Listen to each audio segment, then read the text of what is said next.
Detroit Den family, welcome back. Steve and Will. Nice little morning episode for you. Before we talk a little football, take 2 seconds. Just think about it, hitting that subscribe button. You don't have to do it. Just maybe put it in your head that maybe it's an option. We're going to talk some football. That's what we do here. We're going to talk coach of the year. Who's a candidate? Who's the competition for Dan Campbell? What's his chances? Will, how do you feel about Dan Campbell and his coaching so far this year? Before we get started, man, I want to have a full disclaimer right now. It is currently, as we're filming this, about 9:30, and when I got up this morning, I recognized that I don't have any coffee. So this is a caffeine-less morning episode, guys. So please bear with me. But Maybe it'll actually sound like you know what you're talking about today. Then who knows? maybe we'll see. We'll see. We'll see if it turns my game up a little bit. But anyways, my I think his biggest competition, man, for coach of the year, if we're talking about DC, man, because he's a guy, is the guy that I wanted to be the Detroit Lions head coach. None other than the hometown homer, Robert Saleh. That's not his competition. I think so, man. I think I think sometimes we get, maybe I did fall in love because I did watch a little bit of the what's the name of it? The follow you around. No, Hard Knocks. Losing. Hard Knocks. I did watch a little bit of the Jets Hard Knocks, and I seen the highlights and stuff like that. But he's just a homer, man. Dearborn Fortson. I like how he's kept this team. Time out, Will. Dearborn Fortson. We're both Monroe High School grads. So what? You're gonna throw a little love at our number one rival when we were in school? 100%. Absolutely not. I will never. That's just, it'll be a cold day in hell. No, that's just like when we talk about these guys that come in and they're Buckeyes, and then when they get to the Detroit Lions, we wipe the slate clean. Like this is different for me. It's way more personal. I mean, I get it. I get it, man. But at the same time, I wanted him to be the Lions head coach, and I really would have been, pumped for it, man. A hometown guy, local guy ish. We're talking about the United States. You know what I'm saying? So, yeah, man. I think that he's doing a great job, even though these guys lost that QB from the Green Bay Packers. Longtime rival of ours. He lost him early. He still got those guys fighting, scrapping, and clawing. William, did you watch that Monday Night Football game last night? I did not. I watched bits and pieces. I tweeted out something. I can't watch the Jets on primetime anymore. I said the Jets and the Bears should have a primetime game, and the loser of that game should not be on primetime for 7 years. That's how bad the Jets are. I'm sick of watching them, and I get it. Saleh, he's a good coach. I don't think he's the candidate. I don't think he's Campbell's competition. And when he was a free agent or whatever you want to call him, when he left San Francisco and was taking head coaching jobs, I said, take a long look at Bob Saleh. Really liked him coming out of San Francisco, but I don't think he's a coach of the year candidate at 4-4. The Jets are an absolute dumpster. And I get it. They lost Aaron Rodgers and they're still, treading water. That's great. But when I look at coach of the year, for me, it's who exceeds expectations the highest. And right now, the Detroit Lions, Dan Campbell, like the expectations at the beginning of the year was to win the division, be in first place. All that is good. I don't think anyone saw us being 6-2 with the bye week. I would say his biggest competition is probably Mike McDaniel from Miami. Just looking at, like I said, expectations. Did you really expect Miami to be number one in their division through week 9? Not really. I was kind of probably leaning towards the Jets before the Rodgers injury, and then probably the Bills. So right now, I think it's between Campbell and McDaniel. See, to me, I can appreciate doing more with less, man. Like losing Aaron Rodgers was huge. We talked about the Cougar Slayer, taking the helm after that, man, and obviously he wasn't the answer. Otherwise, they wouldn't have went and got Aaron Rodgers. So, just like you said, man, being able to tread water, being able to keep fighting. I know they have a good defense, man, but they've had people banged up on the defense. I know Sauce missed I can't remember if he missed a game or a couple of games, but they've had people hurt, and it's just like us. We have as well. But when I think about the Miami Dolphins, man, they got weapon after weapon after weapon after weapon, offensively and defensively.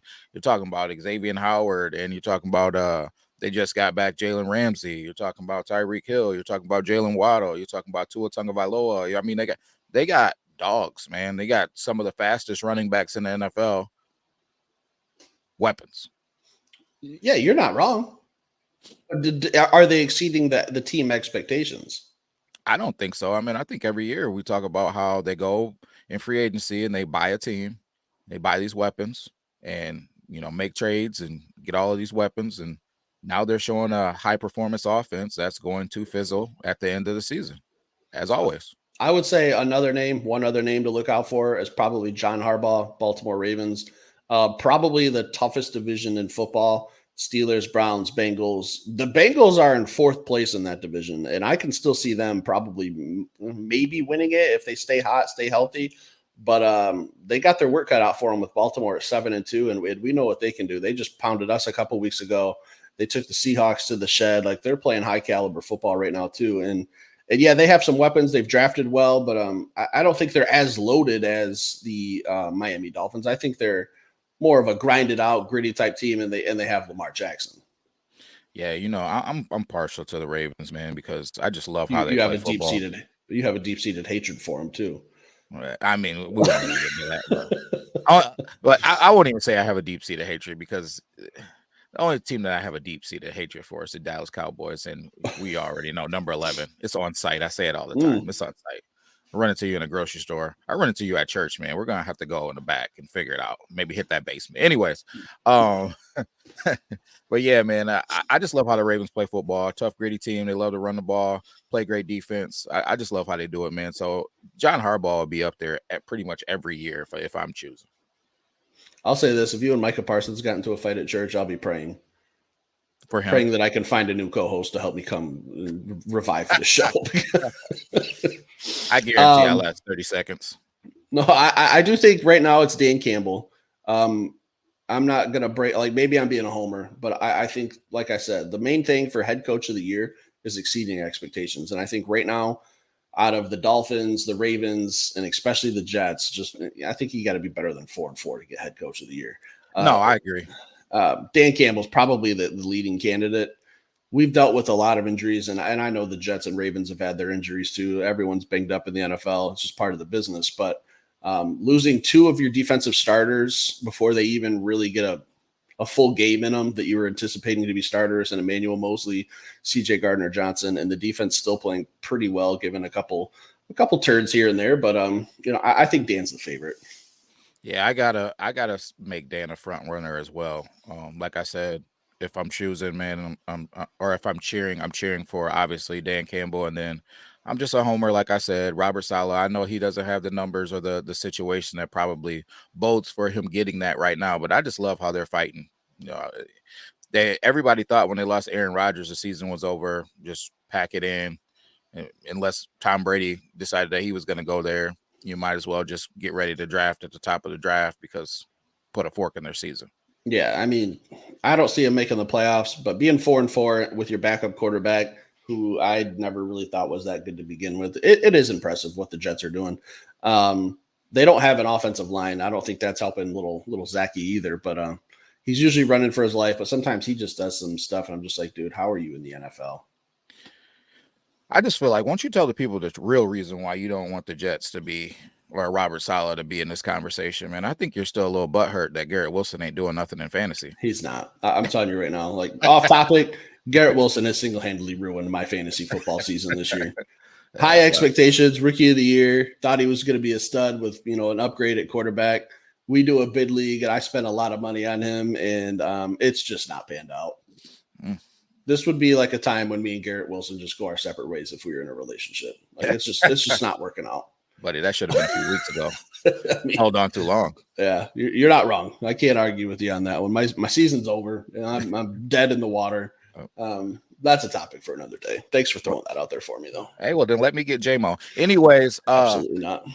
But yeah, guys, Dan Campbell, I think he's a front runner for this thing right now. I love what he's doing. We're sitting at 6-2. One of the biggest worries that we talked about in previous podcasts at the beginning of the season was worrying that the hype train would get to us, worrying that everybody's saying how good we are, everybody's saying that we got the tools to do it now, everybody just hyping us up, even the external non-Detroit fans and non-Detroit commentators were talking about how good Detroit is and how we're trending up. That was the worry, that we would fizzle, but we haven't, man. We fought, and with injuries and through everything, all the adversity that's came through, we fought. We're sitting at 6-2 in a great position, and we could easily be 7-1. But we won't get into that. But just putting it out there that where this team is and how we're playing, I'm excited, man, for the second half of this thing. Yeah, we were a coin flip away from being 7-1. Talking the Seattle game real quick, whoever won that coin toss in overtime was going to win the game. But Dan and how he's managed the expectations, 10 out of 10, can't do anything better. And I remember after the Atlanta game, we had to do like a segment called Campbell's Gambles because he was kind of rolling the dice on some stuff and doing some questionable play calling. I feel like he's kind of lassoed and reeled himself in a little bit and put himself in more of a game type manager situation where we haven't been talking about bad decisions or clock management as much lately. I think he's kind of starting to grow as a head coach as well. I think he has to, and I think he's trying to find his way, and I think he's kind of got a lane of balance of when to go and when not to go, because I do think that going forward on fourth down was one of the reasons that lost us that game against Seattle. I think if we take those field goals instead of going, that's a different ball game. And there, those 3 points were huge in that game. So you're right. That's a winning game right there. So could be 7-1. I'm not going to cry over spilled milk. So there it is, guys. We've talked Dan Campbell today. What's his chances of winning the head coach of the year? Who are some guys that we mentioned some people. Leave a comment. Let us know if we're on track, if you agree, disagree. If there's a coach out there that we didn't really mention and maybe should have got a little bit more love, we're open for discussion here. Hit that like button. If you're new to the channel, hit that subscribe button. And we will be back later this afternoon with some more content. Peace.